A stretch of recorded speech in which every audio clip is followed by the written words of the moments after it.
Right, there's something we know about Red Green that everybody around the world talks about all the time, right? That this guy has found more creative uses for a roll of duct tape than anyone else. Cautious handyman always uses 10 times as much tape as he thinks is necessary. But these days, Red has turned his attention to something bigger, burning questions, and I'm not sure duct tape can be used legally to fix this issue, and that is understanding women. So remember, if women don't find you handsome, they should at least find you handy.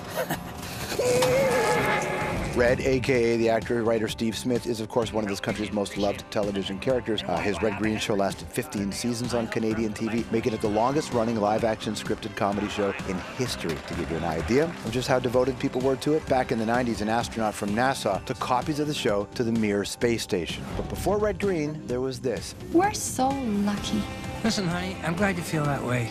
Now, let's go to sleep before our luck changes. A sketch comedy show called Smith and Smith. He starred with his real-life wife, Morag. High school sweethearts. They've been married, by the way, for 46 years. And Steve's taken the lessons he's learned about relationships over that time and added some jokes, probably a little bit of duct tape. It's all part of a new book called Red Green's Beginner's Guide to Women. And he has a message for all of you men across Canada. So, you're welcome. Please welcome Steve Smith!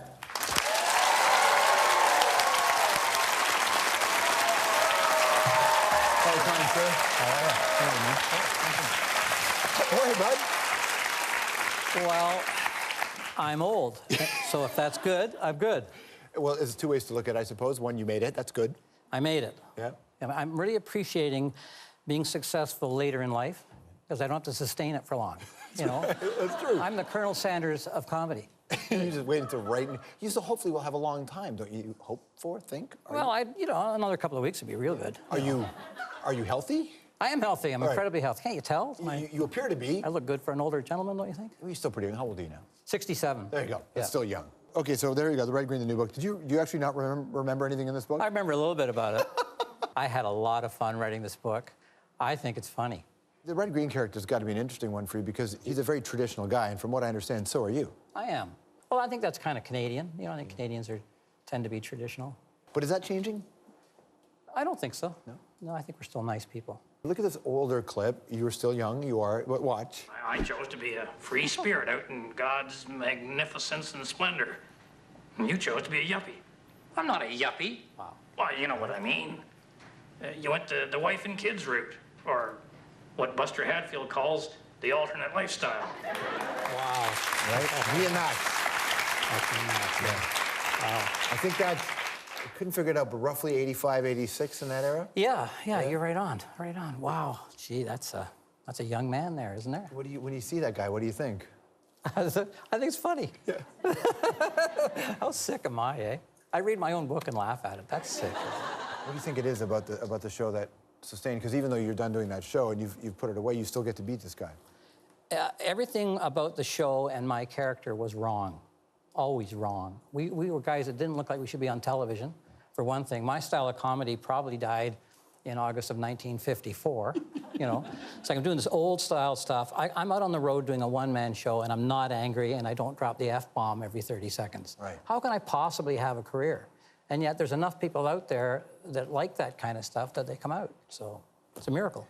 Are there people around you who are asking you to reevaluate the kind of work you do now?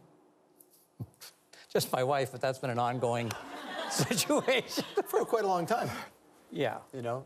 You actually gave me, I haven't put it into practice quite rightly, but you did give me the most valuable piece of relationship advice I've ever learned in my entire life. Did I? Yeah, it was an interview with you, and I asked you what you thought was the reason why you were able to sustain a marriage. And you said you want nothing but the best for your partner, but it's their responsibility to go out and get it. Yeah, that's one's gonna come back and bite me so bad. I'm definitely going home a long way. Thank you for that, George. But everybody I've said that to and attributed to, they all agree, especially people who are in marriages that last. They agree. Yeah. I think people are responsible for their own happiness. I do believe that. I was wondering when I read the Red Green stuff, I thought, how does Red Green, you're really good at tackling marriage stuff, but the definition of marriage has changed. What is Red Green's advice to a same-sex couple? That's all the same. It is? Oh, yeah, the sensitivities are all the same, you know. The fundamental thing is you'll never know what your partner wants. You'll never be able to figure it out. But you have to care what they want. That's all that matters. Marriage is all effort points. There's no reward. It's true. That's it. It's like Aeroplan. You accumulate points, you can never really use them. Never but to cash them. No. And you have a different relationship with your sons than you would have had with your father, right? Oh, absolutely. Your father was a hard guy? Yeah, he was Archie Bunker without the sense of humor. Yeah, we didn't get along real well, but he taught me sometimes the way I teach people by showing them what happens when you do the wrong thing. So, you know, it certainly made me a better father. You know, I put my kids way up in my priority list. You had a moment, though, with him, didn't you, where you were able to deal with some of that? Yeah, I did. I mean, you know, the funny thing is, we didn't talk for 20 years, and then when I had my first son, I got in touch with him saying, you know, we have our thing, but I don't think it's fair for you not to ever have a chance to meet your grandson. So that's what kind of got us back together again. Do you remember the moment you saw your father hold your son? Yeah. What was that like? Well, it should have been great. But it wasn't? Well, no, you know, he was not that interested in his grandson and really wanted to tell me what was wrong with everything in the world, including me, even though I'd made this effort to get back together with him. But he was a smart man. He taught me a lot of good things. He said to me, you know, life is like crossing a stream, and you got these rocks you got to step on. And he says, once in a while you'll get on a shaky one, and you think that's a dangerous one. He said, that's not the dangerous one's the big flat one, because you want to just lie down in the sun and not do your job of crossing the river. Right. So stuff like that was really good. Is it odd to think of him in that context, like for not having that sort of relationship? It is. You know, when my father passed away, I was so upset, so upset. I mean, for 2 years I was upset. And it wasn't that we had such a great relationship. It was that it would never be right. I could never make it right. You know, even in the later years, I'm such an idiot. I just keep trying to correct something that I think should be corrected, and that was gone. And the more I learned about you, the more I thought, and I don't know if it was intentional or not, the more I thought about how Red Green and you guys on that show always had a way to fix something, but the single most important thing in someone's life, in a way, their relationship with their parents, is the unfixable thing. Yeah. So here you are fixing, but I can't fix that. No. But you took care of your dad, didn't you? I did. Near the end? Yeah. Crazy, eh? Sense of duty? No, it was, I do things that I think are right. I wasn't even doing it for him. I was doing it because I think that's what a son should do, and I want to think of myself as a good son, regardless of his side of the equation. Right. So that's why I did it.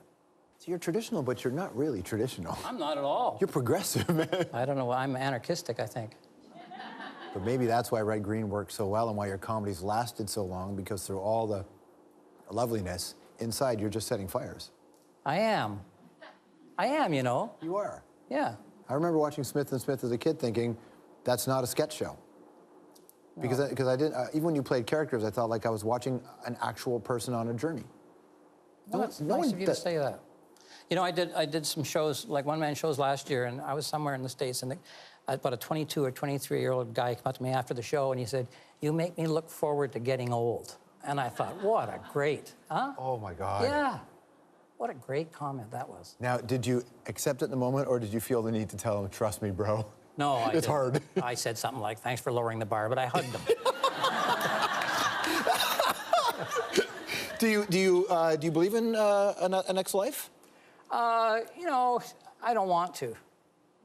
I don't want to defer anything. I want to do it now. What is the C. Smith legacy in your mind? I don't know, but, you know, that made me think of something. My wife, I don't go to the doctor very often. Everybody at home, go to the doctor, go every day. Yeah. But I don't go, okay? So she wants me to go to the doctor. I said, look, here's the thing. Honey, I'm dying, okay? The doctor's going to tell me if I'm ahead of schedule, on schedule, or behind schedule. I don't care. If Red Green, you know, actually, I'm going to ask Red Green this question when we come back. Stick around. We'll talk with Steve's alter ego, Red Green, right after this.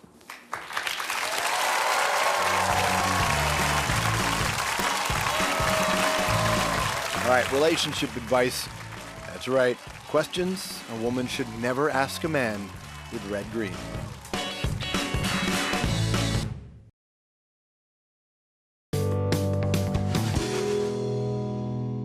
Put your hands together for Red Green!